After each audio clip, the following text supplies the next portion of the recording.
사탄이라 불린 사람이 사도가 되다라는 제목으로 말씀을 전하겠습니다. 본문을 보면 베드로가 자신을 예수님의 사도라고 말을 합니다.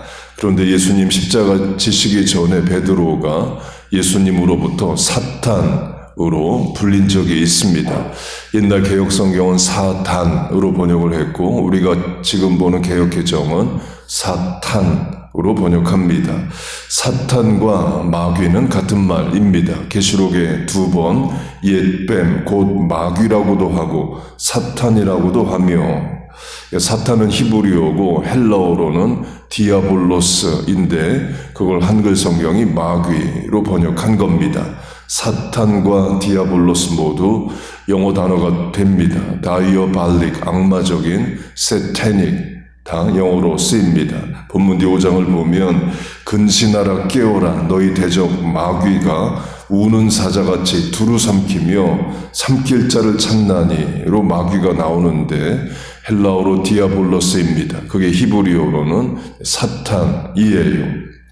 베드로가 마귀 종노릇하는 일을 한번 합니다. 그래서 예수님으로부터 사탄 곧 마귀 종노릇하는 자다 이런 책망을 받습니다. 우리도 그럴 수 있다는 거죠. 능히 우리도 잠깐이지만 마귀 종노릇하고 하나님을 대적하는 일을 할 수 있습니다. 그래서 베드로가 근신하라 깨어라 마귀가 우는 사자처럼 삼킬 자를 찾는다를 강조한다고 할 수도 있습니다. 자기가 사탄 소리를 들어봐서 그래요. 마태복음 16장을 보면 예수님과 제자들이 지금 이스라엘의 최북단 도시인 가이사랴 빌립보 지역의 제자들과 가십니다. 가이사랴 빌립보 할 때 그 빌립은 헤롯 왕의 이름입니다. 예수님이 아기일 때 예수님을 죽이려 했던 헤롯의 아들 헤롯의 이름이 빌립이에요. 헤롯은 이집트의 바로 페오로우나 로마의 시저, 케사르나 신라의 마립간처럼 어떤 개인의 이름이 아니라 왕을 뜻하는 단어입니다. 가이사는 시저, 케사르, 로마 황제를 뜻합니다. 곧 헤롯 빌립 왕이 로마 황제를 위하여 도시를 만들어 바칩니다. 그래서 자기 이름 빌립 들어가고 로마 황제 가이사, 시저란 이름이 들어갑니다. 그 말은 그 도시는 로마 황제가 신이다를 도시 전체가 증거한다를 말합니다. 로마 황제의 동상이 우상처럼 서 있고 로마식 도서관이 있고 로마식 목욕탕이 있고 로마식 길이 깔려 있다입니다. 미국식으로 하면 Little Rome과 같아요. 그리고 로마의 군대가 주둔하고 있습니다. 바울이 가이사랴에서 2년 동안 로마 군대 안에 구금되기도 합니다. 그렇게 도시 자체가 로마 황제가 신이다를 드러내는 도시에서 예수님이 제자들에게 물으십니다. 사람들이 나를 누구라 하느냐? 선지자 중 하나라 합니다. 답을 합니다. 예수님 다시 물으십니다. 너희는 나를 누구라 하느냐? 그 도시 자체가 로마 황제가 신이라를 말하는데 나는 너희에게 누구냐? 곧 로마 황제가 신이냐 내가 하나님이냐를 묻는 것과 같습니다. 그때 베드로가 답을 합니다. 주는 그리스도시요 살아계신 하나님의 아들이시니이다. 하나님의 아들이다. 결국 하나님이시다를 말합니다. 나는 로마 황제를 하나님이 아니라 신이 아니라 예수님을 하나님으로 믿는다를 말합니다. 그렇게 베드로가 하나님의 아들이란 표현을 쓰는데요. 히브리식 사고에서 누구의 아들은 누구입니다. 예수님이 유대 종교 지도자들을 독사의 자식이라고 하시죠. 그냥 독사 이러셔도 되는데 독사의 자식이란 표현을 하십니다. 독사의 자식은 독사이죠. 사람의 아들 인자는 사람입니다. 하나님의 아들은 하나님이에요. 요한복음을 보면 예수님이 자신을 하나님의 아들이라고 하고 하나님을 아버지라 부르자 유대인들이 발작을 하고 예수님을 죽이려 듭니다. 그러니까 누구의 아들, 하나님의 아들은 결국 하나님이기 때문입니다. 그렇게 도시 자체가 로마 황제가 신이다를 말하는 도시에서 베드로가 예수님이 약속의 메시아 그리스도시고 하나님이십니다. 하나님의 아들입니다. 고백을 합니다. 예수님이 이제 엄청 칭찬해 주십니다. 먼저 별명을 지어 주십니다. 시몬이란 본명이 있지만 이제 베드로 반석이라고 부르겠다 하십니다. 둘째로 예수님의 교회를 반석 위에 세우겠다 하셔요. 이때 반석은 베드로 개인이 아니라 베드로의 신앙 고백 위에 교회를 세운다로 해석을 합니다. 셋째, 천국 열쇠를 베드로에게 주겠다 하셔요. 땅에서 잠그면 잠기고 풀리면 풀린다로 엄청난 권세를 주십니다. 그래서 교회 그림에서 손에 열쇠 쥐고 있는 이 사람이 베드로입니다. 그렇게 예수님이 베드로에게 엄청난 칭찬을 해주십니다. 그리고 전체 제자들에게 처음으로 십자가와 부활을 예고하셔요.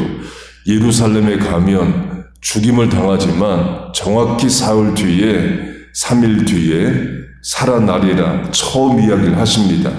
비장한 순간이죠. 베드로는 예수님을 하나님의 아들로 고백하는 위대한 신앙 고백이 있었고, 또 예수님은 그 자리에서 내가 십자가 지러 왔고 그러나 다시 살아난다는 말씀을 해 주십니다. 그런데 그때 베드로가 이제 옳지 않은 반응을 합니다. Peter took him aside and rebuked Jesus로 베드로가 예수님에게 잠깐 따라오세요. 그리고 예수님을 꾸짖습니다. 한글 성경이 항변하다, 유하게 번역을 했지만 영어 성경은 원문 그대로 to rebuke, 꾸짖다로 정확히 번역을 합니다. 예수님 이 땅에 오신 이유가 십자가를 지고 인류의 죄 문제를 해결하시고 사망 권세 이기시고 부활하신다. 그 귀한 말씀 해주시는데 베드로가 예수님을 꾸짖습니다. 그 말은 십자가 지지 말라는 거죠. 마귀 같은 말을 합니다. 그래서 사탄이란 말을 들어요. 강조점은 주는 그리스도시요 살아계신 하나님의 아들이니이다. 이 고백을 하고 엄청난 칭찬을 받은 시간 공간과 너 왜 마귀 종노릇하냐 이런 책망을 들은 시간 공간이 같은 날 같은 장소이에요. 우리로 적용하면 큰 은혜 받은 날과 은혜 다 까먹고 마귀 종노릇하는 날이 같은 날일 수 있다입니다. 새벽 기도로 적용하면 새벽에 도전 말씀 은혜 받고 삶의 자리에 나갑니다. 거기서 마귀 종노릇하고 은혜 다 까먹을 수도 있다는 겁니다. 지킬 것을 지키라 말씀하십니다. 받은 은혜 지켜야 되고 받은 사명 지켜야 됩니다. 그래서 본문 뒤 5장에서 베드로가 근신하라 깨어라 마귀가 우는 사자처럼 배고파서 뭐 잡아먹을 거 없나 하는 사자처럼 시시탐탐 성도를 찾는다고 말을 하는 거예요. 자기가 마귀 종노릇 해봐서 그런 말을 했다고도 할 수 있습니다. 그렇게 베드로는 한때 사탄이라 불리기도 했습니다. 잘못했다는 거죠. 그러나 결국 회복되고 예수님의 귀한 사도가 됩니다. 그래서 본문에서 자신을 담대하고 자랑스럽게 사도라고 말을 합니다. 사도로 번역된 헬라어는 one who is sent, 보냄을 받은 자입니다. 요한복음 13장을 보면 보냄을 받은 자가 나오는데 그게 사도라는 단어입니다. 곧 사도라는 헬라어 단어를 사도로 번역을 할지 그 뜻으로 보냄을 받은 자로 번역을 할지가 조금씩 다릅니다. 예를 들면 한글 성경의 시편에 할렐루야 많이 나옵니다. 근데 가장 많이 보는 NIV 영어 성경에는 Praise the Lord, 하나님을 찬양하라 뜻으로 번역을 해놔요. 그래서 NIV에서 할렐루야 찾기가 어렵습니다. 뜻으로 번역을 해서 그래요. 한글 성경은 히브리어 음가 그대로 할렐루야로 번역을 합니다. 그 사도는 보냄을 받은 자입니다. 누가 보냈다는 거죠. 예수님이 보내신 겁니다. 그래서 예수님을 대신해서 보냄을 받은 자가 사도이에요. 요새식으로 하면은 엠베세더, 대사와 같습니다. 또 실제로 고린도후서 5장을 보면 우리가 그리스도를 대신해서 보냄을 받은 사신 엠베세더라고 또 바울은 말합니다. 선교사가 그와 같죠. 선교사가 예수님을 대신해서 선교지에 가서 복음을 전하고 예수님 말씀 전하는 일을 합니다.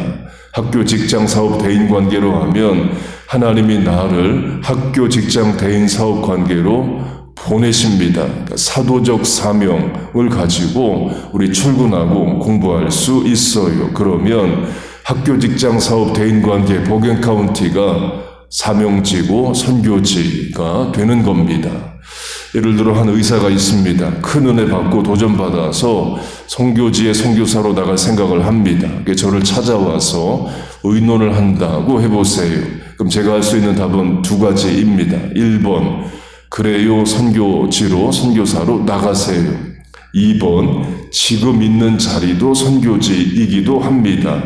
이유는 병원 의사, 간호사, 병원 직원, 환자들을 늘 대하고 가장 약하고 또 의지할 곳을 찾는 사람들에게 전문성을 가지고 권위를 가지고 또 복음을 전할 수 있는 사람이 의사이죠.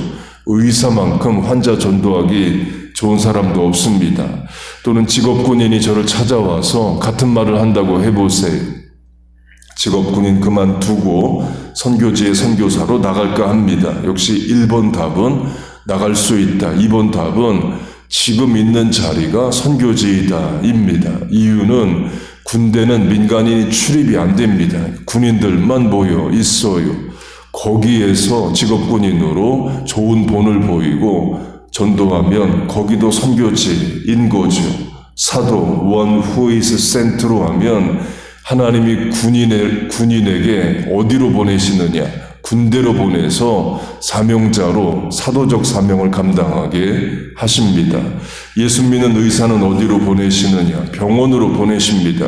교사는 어디로 보내시느냐? 학교로 보내십니다. 우리는 어디로 보내시느냐? 오늘 내가 살아갈 삶의 자리로 보내십니다. 거기서 사도적 사명을 가지고 말 한마디를 해도 사람을 위로하고 살리고 믿는 자의 본을 보이며 사는 겁니다. 그러면 여러분도 사도적 사명, 선교사적 삶을 살아가는 거예요. 예를 들면 직장 사업에 가서 오늘 이런 말 할 수 있습니다. 나 오늘 새벽기도 갔다 왔다. 예수 믿어라. 이번 주 교회 와라가 제 직장에 규칙이든 뭐든 해서 전도가 어렵다면 내가 하는 일을 그냥 말하는 겁니다. 나 오늘 새벽기도 갔다 왔다. 그러면 새벽기도가 뭔데? 한인교회는 왜 새벽부터 모이는데? 이런 말 하면서 대화가 될 수 있죠. 그때 이런 말 할 수 있습니다. 내가 당신을 위해서 기도해 줄 수 있다. 기도 제목이 있냐 물어볼 수 있죠. 그러면 사실 부모님이 아프다, 가족관계 어렵다, 자녀가 불효한다, 기도해달라 할 수 있습니다. 그렇게 기도하면서 또 중보하면서 한 영혼 예수님께로 돌아올 수 있습니다. 이민교회 한인 성도도 마찬가지입니다. One who is sent, 여기에 보내진 자이에요. 하나님이 우리를 미국 땅에 보내셨습니다. 사명이 있습니다. 그럼 어떤 사명이 있느냐? 잠자는 백인교회, 흑인교회 깨우는 사명이 있습니다. 청교도적 신앙 잃어버린 미국 교회를 우리가 좋은 신앙의 본을 보이는 차원이 있어요. 우리가 이 시간 새벽에 깨어 기도하는 것이 나라도 깨우는 일입니다. 여러분 믿습니까? 여러분 기도해서 자식도 살려내고 부모님 살리고 가정도 교회도 나라와 민족도 살려내세요. 그렇게 하나님이 우리에게 보내시는 삶의 자리에서 사명 감당하고 복음 증거하는 우리와 자녀 교회 되기를 주의 이름으로 축복하고 축원합니다. 아멘. 기도하겠습니다. 하나님 아버지, 오늘도 우리를 사명을 가지고 삶의 여러 자리에 보내심을 감사합니다. 사도적 사명 잘 감당하게 하여 주옵소서. 삶의 자리에서 늘 복음 전하는 삶을 살게 하여 주옵소서. 예수님의 십자가와 죽음과 부활을 기억, 기념, 현재와 소망하는 사순절 절기를 오늘부터 시작합니다. 또 수요 예배 시작합니다. 하나님, 모임마다 예배마다 은혜를 주옵소서. 죄사함과 십자가 부활의 능력이 다시 한번 우리의 힘이 되게 하여 주옵소서. 이 아침에 간구에 하나님 응답하실 줄로 믿습니다. 예수님의 이름으로 기도하옵나이다.